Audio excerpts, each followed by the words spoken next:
Caso risse tra minori stranieri al Civiform. Il centro di formazione professionale cividalese non ci sta alle notizie diffuse per mezzo stampa da parte delle forze dell'ordine, ribadendo il massimo rispetto per l'operato svolto, osservando come la riproposizione della notizia a distanza di tanto tempo possa ingenerare una rappresentazione non aderente alla realtà dei fatti, inducendo a pensare che si trattino di episodi nuovi e non accaduti a marzo. L'Istituto ribadisce con fermezza la propria posizione di assoluta condanna di ogni episodio di violenza e la costante collaborazione con le forze dell'ordine, sottolineando al contempo l'importanza di una comunicazione equilibrata, contestualizzata e rispettosa delle situazioni e delle tempistiche. Noi siamo sempre i primi a denunciare in caso di illecito, perché per noi il rapporto di collaborazione con le forze dell'ordine e ancora prima l'educazione alla legalità sono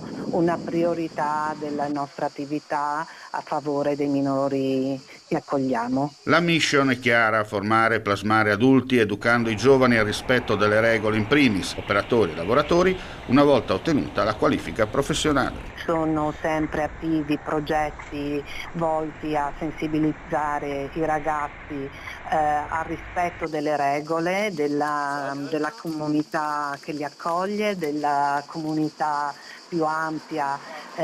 dove si augura loro possano mettere radici e diventare elemento integrato e propulsore di economia anche per il nostro territorio.